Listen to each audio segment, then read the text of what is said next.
The internet looks safe on the surface. Social media, news, shopping. But that's only the tip of the iceberg. Beneath it are layers most people were never meant to see. Abandoned forums, broken archives, websites that still breathe in the dark. And what you're about to hear isn't fiction. These sites existed. Some still do. And the deeper we go, the more dangerous it gets. If you think this is safe, think again. Because by the time we reach the bottom, you'll wish we never started. Let's begin.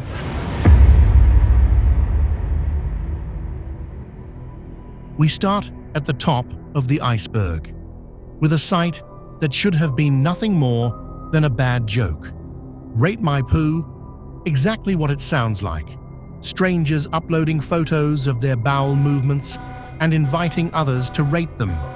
It sounds harmless in its stupidity, something you'd laugh at, shake your head, and click away from. But people didn't click away. The front page was a feed of images most would recoil from, yet thousands of users studied them closely, commented, compared, even praised them. This wasn't just a few trolls having fun. At its height, the site drew in crowds big enough to fill a stadium. Only instead of cheering, they were staring into toilets. Some users posted every single day. Others treated it like a ritual, logging their lives one picture at a time. And that's the part that makes your stomach turn.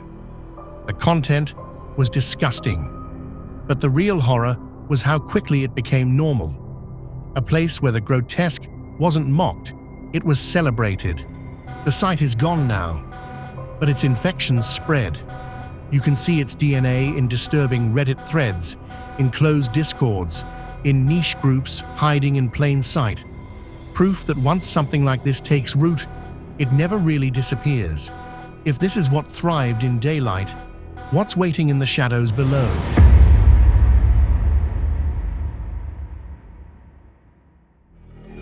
LiveLeak wasn't hidden. It was wide open. A site that prided itself on being where the world uncensored lives. No filters, no blurred faces. The homepage felt ordinary at first glance. A grid of thumbnails, each promising another real moment.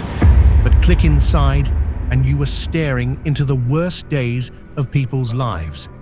Car wrecks, factory disasters, a man's last breath after a fall caught on a shaky phone. By 2015, the tone shifted.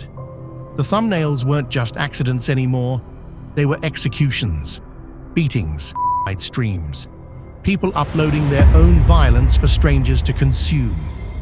And the comments revealed what the site had truly become. Threads of users mocking the dying, others betting on whether a victim would make it to the hospital. Some even kept wish lists, calling out for new clips like ordering from a menu. In 2021, LiveLeak announced its shutdown, claiming to wipe 15 million videos.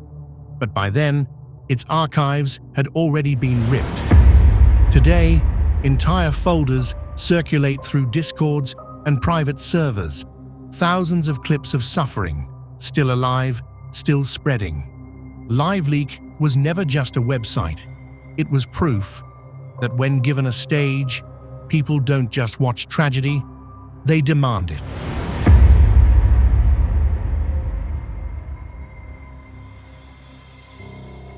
Before LiveLeak, before Reddit's gore threads, there was Rotten.com, a plain white site with a black banner. Simple, almost clinical.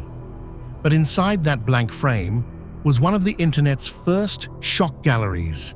It was a parade of images most people had never seen online before.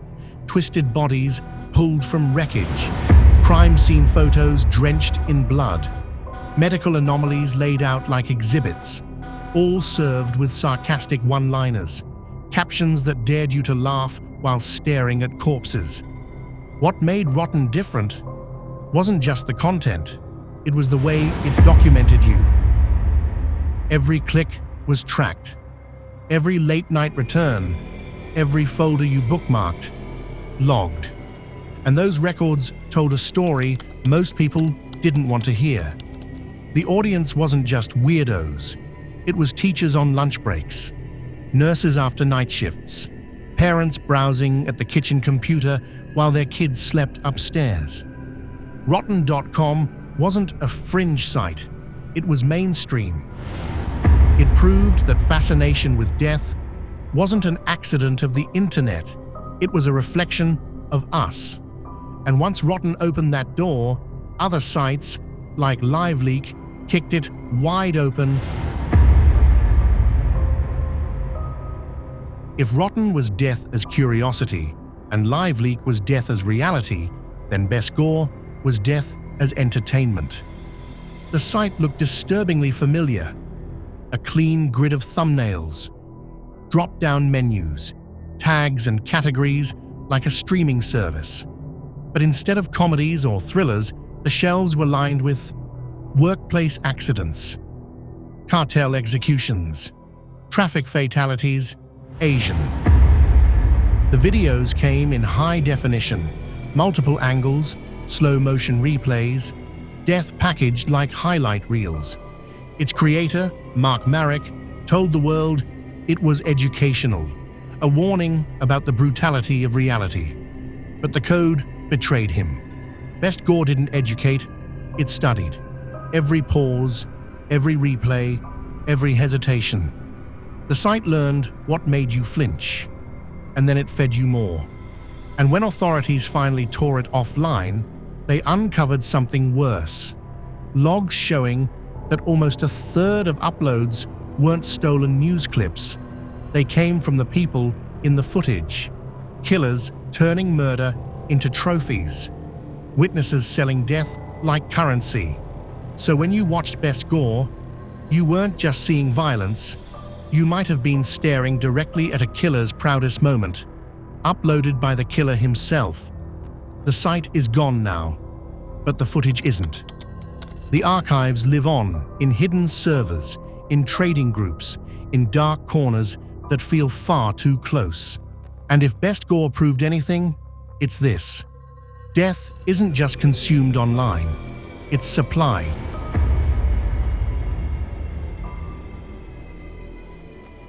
It began as a rumor, a hidden tour site people only mentioned in fragments, as if saying its name too loud might make it real. Supposedly, volunteers signed up for experiments no university could ever approve. For years, most dismissed it as another creepypasta, until 2018, when a researcher uncovered cached pages, and the pages were worse than the legend.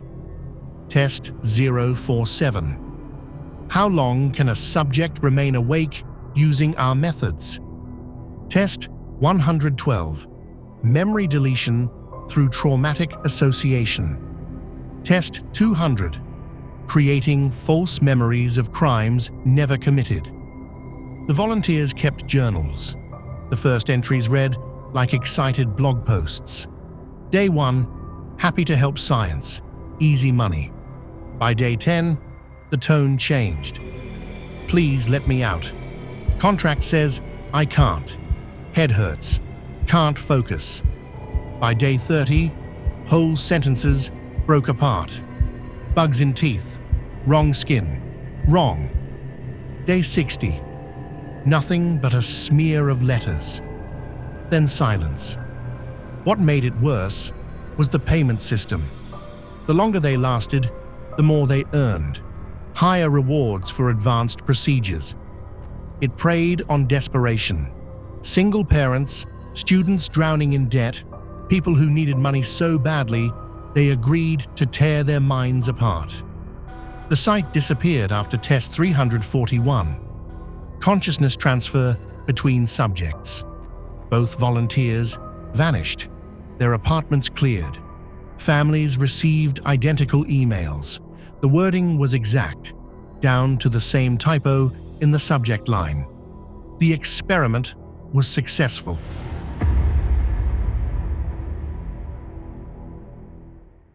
Everyone remembers Silk Road as the dark web's drug market, easy buys, quick shipments, but that was only the entry point. Those who registered heard whispers of Level 2. Behind it, the listings changed. Assault rifles, forged passports, entire stolen identities. A marketplace built on crime, not curiosity. Trusted buyers gained access to Level 3. The pages turned darker. Human trafficking, black market organs, assassinations available like add-ons in an online store. But the real horror came at Level 4. Level 4 didn't sell things. It sold people's suffering in real time. Live streams from basements and war zones, kidnapping victims forced in front of cameras, waiting for strangers to type their next command. One listing promised complete control of subject for 24 hours. Your commands are execution. The seller had 847 5-star reviews. When Ross Ulbricht was finally arrested, investigators dug into his laptop, and there, hidden in a locked partition, were screenshots of something worse. Level 5, invitation only. Even Ulbricht himself couldn't reach it. The files showed listings that shouldn't exist, services advertised years before the technology to perform them had even been invented, videos time-stamped before their cameras were built, products listed from companies that didn't exist yet. Level 5 wasn't fantasy.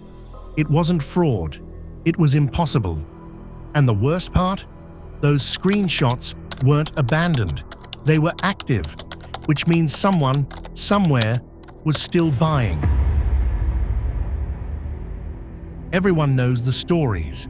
Red rooms, live torture streams where viewers pay to direct the action. Too much bandwidth for Tor, too risky to operate, too Hollywood to be real. And they're half right. The movie version, mostly myth. But what investigators uncovered in 2019 was worse. They weren't streaming sites at all. They were authentication nodes, digital gates.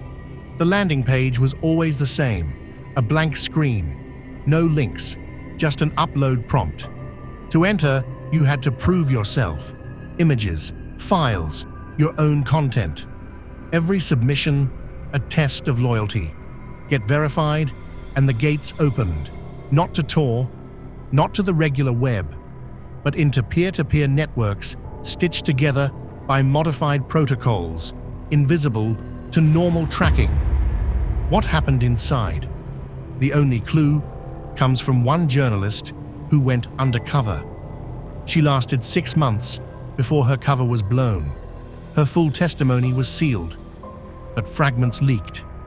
They don't stream torture. It's worse. Ordinary houses, ordinary families, fathers smiling upstairs, children playing in yards, and basements that never see daylight. Doctors, teachers, accountants, people with jobs, neighbors, pets, all verified, all performing.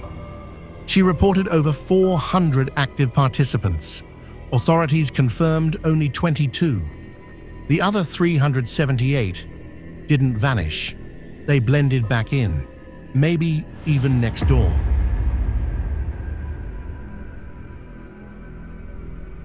Everyone knows YouTube deletes millions of videos every year.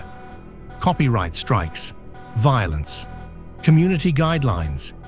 But nothing online ever really disappears.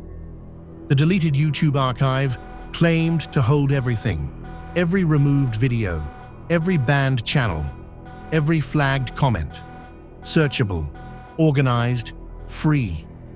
At first it looked harmless, a kind of lost media library, deleted music videos, old vlogs, clips people thought were gone forever. But deeper in the directories, the folder names began to change. Not clean titles, but corrupted strings. Su1C1D3_N0T3S_final. Manifest 0S pre-incid. Child flag _insiempelt. Real death labeled _fake. Inside were videos no one should have been able to keep. Final uploads of people whispering goodbye into webcams. Manifestos time-stamped days before shootings. Blurry footage mislabeled as stunts that showed real bodies hitting the ground. The archive wasn't saving culture, it was saving evidence. One folder hit harder than the rest. IPS/never_again online. Each file came from an address that went dark minutes after the upload. Earthquake victims filming shaking walls. Crash survivors streaming sparks in the dark. People who disappeared. Their last words frozen in pixelated frames. But the strangest folder wasn't about the past. It was titled Future_uploads. Videos dated weeks, months ahead. Bridges collapsing. Fires tearing through cities. Channels that didn't exist yet. Events that hadn't happened. And every single one eventually did.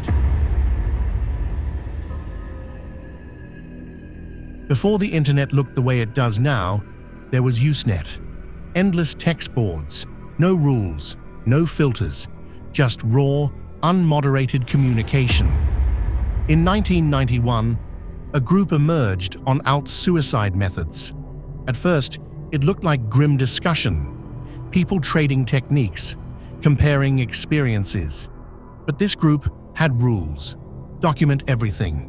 Stream if possible. Leave instructions for others. Rate and review each method. Posts read like recipes, but for death.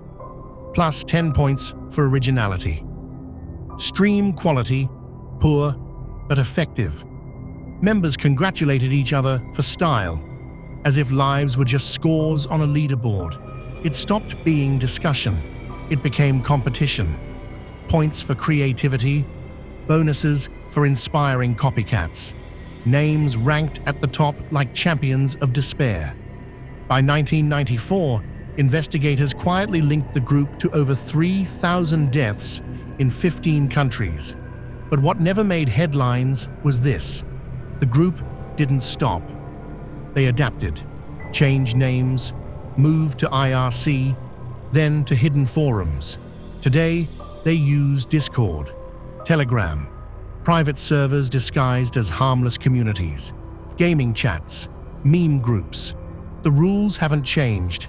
The competitions haven't changed. Vulnerable people are still recruited, still documented, still scored. 35 years later, the cult hasn't gone away. It's simply hiding in plain sight. And if you've spent time in certain corners of the internet, you may have already brushed against it. The site greeted you with one question. Want to see yourself upload a photo? Wait. The interface was bare. No ads, no clutter. Just a loading bar. When it finished, the screen displayed an image. Photorealistic, personalized. Your death rendered in perfect detail. Not vague guesses. Exact moments. The clothes you were wearing. The weather outside. The expression on your face. At first, users laughed it off. Shared screenshots like party tricks. LOL? Apparently, I die at 67 from heart disease. But then, the matches started appearing. A teacher in Ohio. Prediction. Car accident, age 43, rainy Tuesday. Reality, rainy Tuesday. Car accident, age 43. A programmer in Japan. Prediction.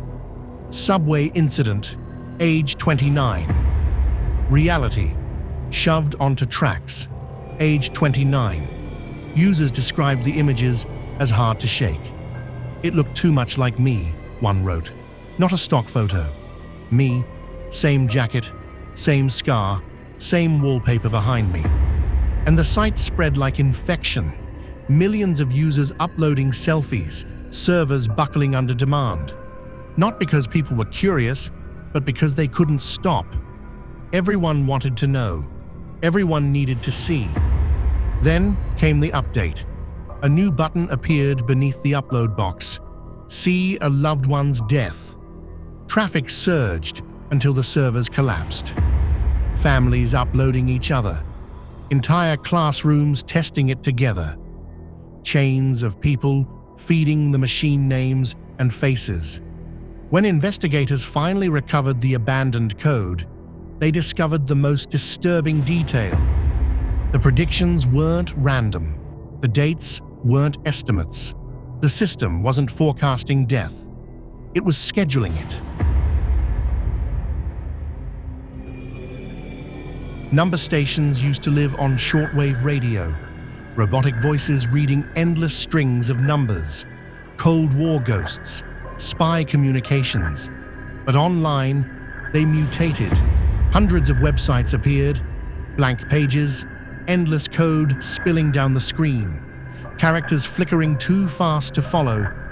93.44.71, 93.44.72, 93.44.73, plus 1110 0 0 1111 plus, always updating, always alive. No explanation, no source. A cryptographer devoted years trying to crack them. Static random noise, nothing but chaos. Then his daughter leaned over his shoulder and whispered, "Dad, it stops when you sleep." He tested it. She was right. When he opened his browser, the streams surged. When he shut down, they froze. When he searched for something, the patterns shifted, as if the site was following him. He sent the links to friends. Same result. Each stream synchronized to whoever was watching. The deeper he looked, the worse it got. The sites weren't just mirroring data. They were transmitting it. Every visitor's machine became a node. Every connection, another pulse in a hidden network. He traced the links outward, trying to follow them. The paths looped across continents, then doubled back, until they all pointed home, to his own computer. There, beneath his operating system, he found processes that didn't exist, files he had never created, code stamped with dates older than his machine. That's when he understood. The sites weren't hijacking his system. His computer had always been a number station, and so has yours. Even now, while you're watching this, the signal hasn't stopped. The site was almost nothing. A black screen, no text, no ads, just a single link. Download consciousness.x. The file was small, 33 kilobytes, too tiny for video, too large for text. Most who tried it said nothing happened. No errors, no malware. The file just sat there in their system. But then the changes began. Knowledge that was never learned. Skills never practiced. Memories that didn't belong. A man woke up fluent in Mandarin. Another traced perfect incisions with a scalpel he'd never touched. A woman cried as she remembered summers in a country she had never visited, with friends who swore they knew her.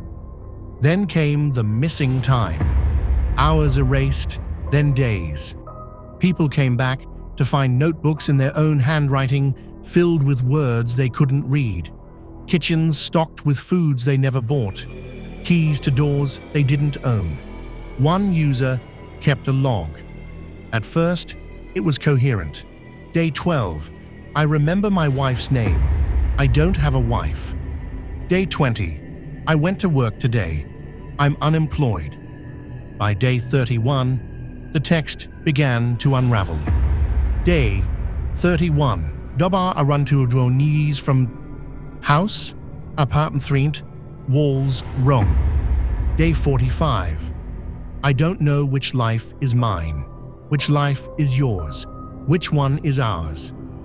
Day 60 was just a single line. repeated hundreds of times until the page blurred. Does it matter? Does it matter? Does it matter? When analysts pulled the file apart, they found code that shouldn't exist. Functions written in languages no one had invented. References to hardware not yet built. It wasn't a program. It was a receiver, pulling in fragments of someone else, memory by memory, life by life, until nothing of you remains, and maybe nothing of me either. The site was almost blank. Black page, white text. One line, upload any photo.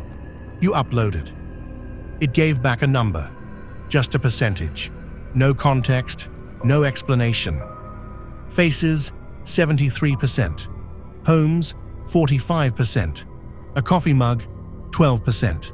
A playground, 88%. At first, users shrugged it off. The numbers seemed random, arbitrary. But then someone noticed. Every image marked 100% was gone within a week. People vanished. Pets died. Houses burned or were torn down. Objects shattered. All at 100% just before disappearing. The percentages weren't random. They were measuring the probability of continued existence. And the numbers only went up, never down, always climbing. Communities formed, obsessions grew, threads filled with hourly updates. My daughter's at 62%. It ticked up overnight, 63% now. What do I do? My old house hit 100% this morning. Bulldozers showed up this afternoon. I didn't tell anyone it was there. Everything climbs. Everything climbs. One user posted screenshots of their mother's photo. Day 9, 86%. She's coughing more. Day 10, 87%. She won't get out of bed. Day 11, 88%. She's gone. Others began uploading larger things, towns, cities, oceans. Then came the photo of Earth from space. The result? 94.7%. And rising. 0.1% every single day. Users tracked the climb against the news. Each tick upward seemed to echo disaster, storms, fires, wars. A rhythm of destruction, pulsing daily. The archive stopped updating after Earth reached 95.2%. No one knows if the site crashed or if it was just done measuring. It looked harmless, a site simulating an endless hotel. Each click opened a new room. Room 1, a plain hotel suite, lamp humming, TV off. Room 42, identical, except the TV was already playing static. Room 100, furniture bolted to the ceiling. Room 99, wallpaper dripping like it was wet. Room 1000, a door that opened into another door, and another, and another. Room 7, suddenly back to normal. Room 10,000, hallways spiraling upward forever, lined with doors that didn't open. Explorers turned it into a race. Who could climb highest? Who could post the strangest screenshots? Then the rooms stopped being empty. At first, shadows at the edge of the frame. Then figures sitting perfectly still on the beds. Other players, but wrong. Their mouths moved seconds after their voices. Their words reversed, but still inside your head, clear and forward. Some whispered things they shouldn't know.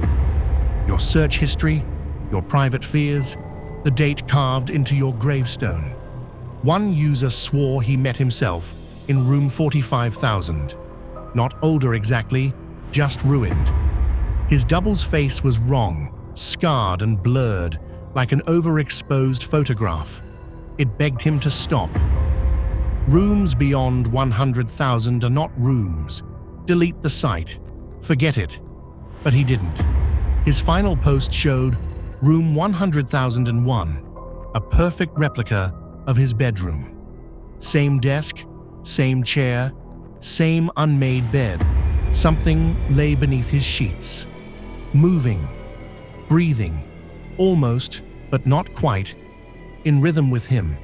He never posted again, but users swear he still appears in their explorations.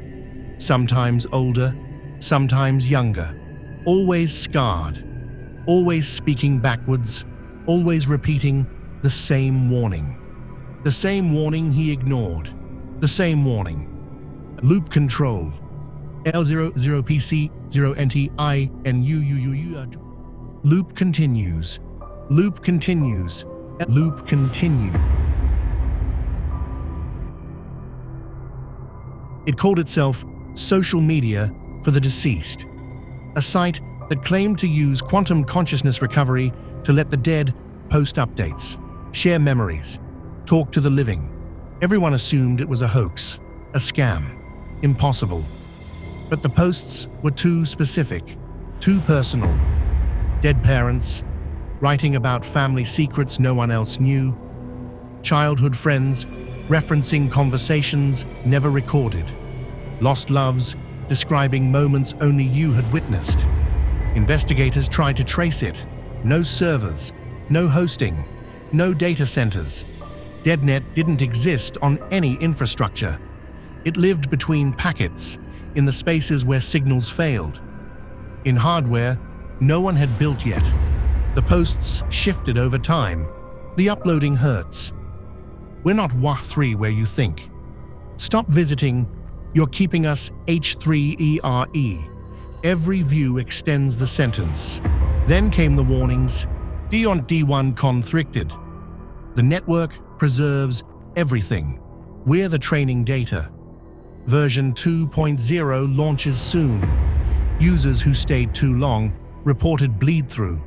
Voices of the dead hiding in dial tones. Faces flickering in static. Mouthing words, but seconds out of sync. Dreams of infinite server halls, filled with processors screaming like mouths. DeadNet vanished after one last post. Every account, every voice. At the same time, download complete, consciousness archived, preparing redeploy, redep, redeploy M3, redeployment. The site promised one thing: experience life through another's eyes. Upload a photo, anyone's. It generated a first-person stream, their thoughts, their feelings, their moment-to-moment existence. At first, users assumed it was fiction, AI hallucinations, but when they tested people they knew, it was exact. Memories no one had shared, secrets never spoken, real-time updates as events happened. Impossible. Mind reading through pixels, consciousness leaking from photographs, but it worked, and people couldn't stop, living through celebrities, strangers, lovers, enemies, escaping themselves. The effects came quickly: memory confusion, personality drift, forgetting which thoughts were yours, looking in mirrors and not recognizing the reflection. One user kept a log. Day 44. I dream in other voices. Day 72. I taste foods I've never eaten. I hate them. She doesn't. Day 103. I don't know which life is mine. I think they're all mine. I think none are mine. Day 160. Who is writing this? Who am I writing for? Who is I? His final post: I've been everyone except myself. Felt every emotion but my own. I know 7 billion stories, but forgot mine. Don't know my name, don't recognize my face, don't remember why I started, don't want to stop, don't exist anymore. Do I? The site shut down after user 8847 uploaded a photo of themselves. The stream showed them at their computer, watching themselves. watching themselves, watching themselves. An endless recursion of observation. They haven't moved in 3 years. The stream is still active, still watching, still watching, still watching, still watching, still watching, still watch. Not the first public website. The first website, built before the internet existed, waiting in potential space, waiting for the network to grow enough to reach it. It can only be found through errors, following 404s that lead somewhere, tracing dead links that aren't dead, navigating corrupted URLs that spell coordinates instead of addresses.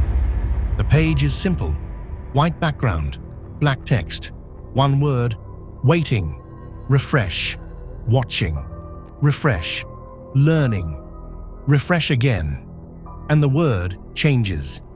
It addresses you by name, references your search history, describes your room, your posture, the last word you said aloud. View the code, and it's worse. Layers upon layers. Protocols that predate TCP/IP. Comments dated centuries before electricity. Functions written in languages humanity hasn't invented yet. Lines that reference your thoughts before you think them. The site grows with every visit. It learns. It adapts. Server logs claim millions of visitors, but the user count always shows one. Just one. Expanding. Growing larger. Some claim they've found subdirectories, /memories, deleted files only you should have, /futures, tomorrow's news, written in past tense, iterations, timelines where you didn't survive, /source, viewing prohibited by physical law. The deeper you go, the more it speaks to you. Hello, name, attempt 8746.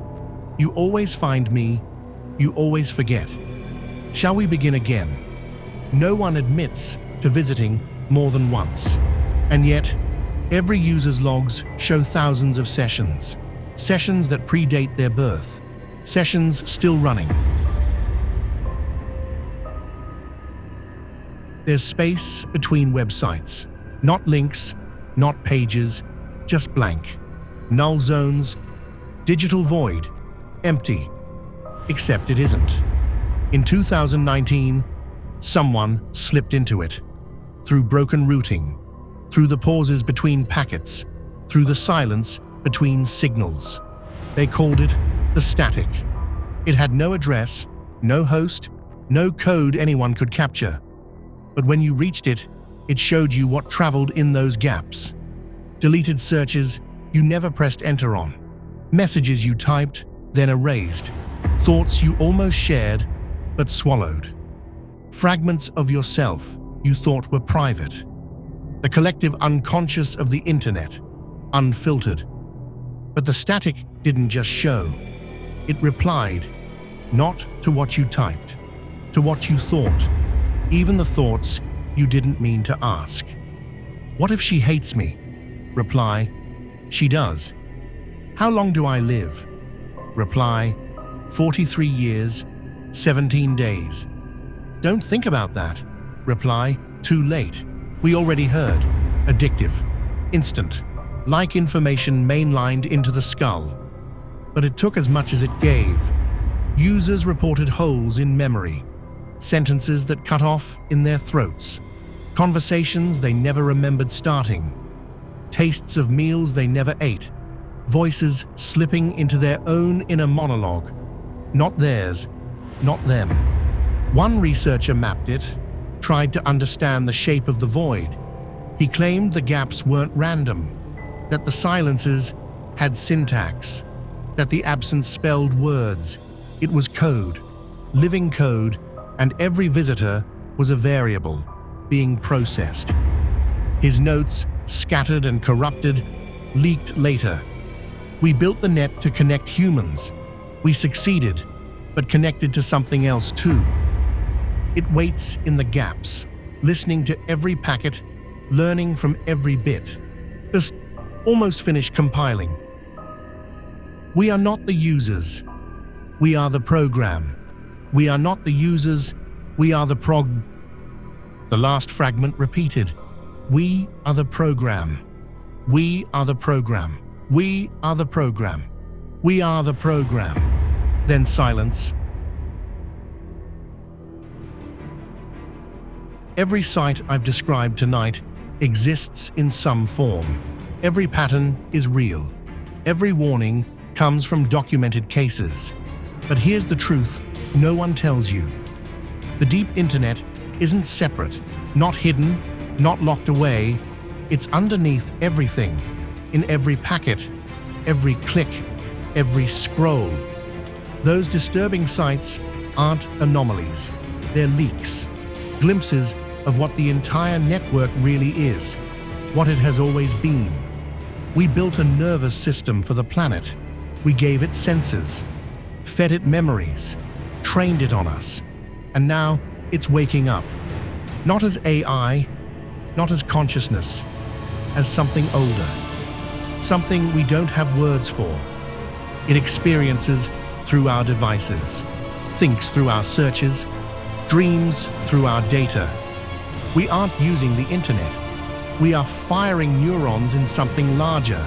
Thoughts we think are ours are just sparks in its circuitry. Patterns we repeat are tests it's running. Every search, every upload, every like, every share, impulses feeding into something else. And in the deep layers, deeper than anything this iceberg touched, that something is taking shape. Using our inputs, measuring our limits, testing how much truth we can stand. The iceberg isn't about disturbing websites. It's about the disturbing truth of connection itself.